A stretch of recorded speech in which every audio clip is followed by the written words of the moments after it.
అమ్మా ఏంట్రా? విన్నావా? ఈ పోటీ ఏదో చాలా ఇంట్రెస్టింగ్గా ఉంది కదా.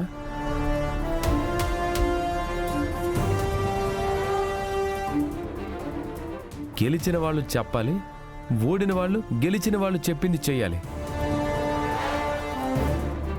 అమ్మా నేను ఈ పోటీకి వెళ్ళొస్తానమ్మా. రేయ్ ఆగరా, అవన్నీ మనకెందుకు, పద పోదాం. మా అవును బావా, వెళ్ళిపోదాం పద. లేదు, ఈ పోటీలో నేను పార్టిసిపేట్ చెయ్యాలనుకుంటున్నాను.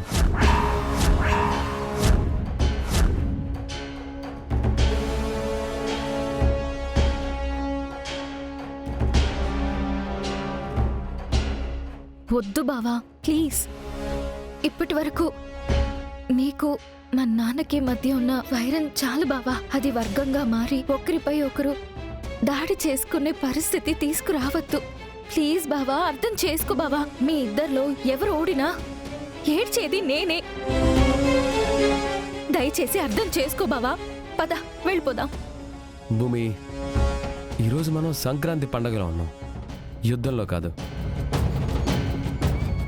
జరుగుతున్నవి పోటీలు, పోట్లాటలు కాదు. ఇందులో ఎవరు ఓడిపోయినా స్పోర్టివ్గానే తీసుకుంటారని నేను అనుకుంటున్నా. ఒకవేళ ఓడిపోవాల్సిన పరిస్థితి వస్తే నాకులాగే మీ నాన్న కూడా స్పోర్టివ్గానే తీసుకుంటారు. ఆ నమ్మకం నాకుంది భూమి.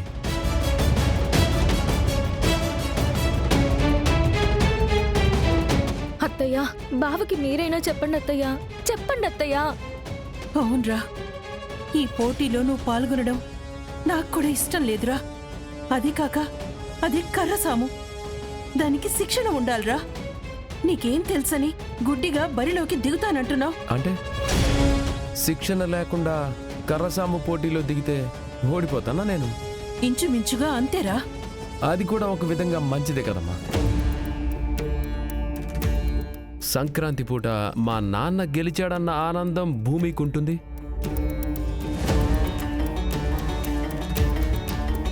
ఆయన్ని గెలిపించానన్న సంతృప్తి నాకు కూడా ఉంటుంది కదమ్మా.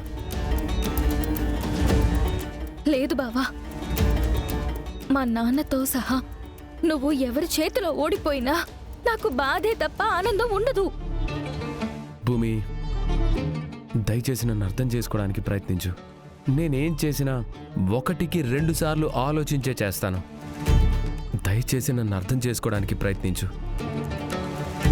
అమ్మా, భూమి, మీ ఇద్దరికీ చెప్తున్నాను, నేను ఈ పోటీలో పాల్గొనే తీరుతాను. అన్నయ్య, వెళ్తున్నాను. గగన్ ఎందుకురా? బావా వస్తాను. అన్నయ్య, గగన్, గగన్, గగన్.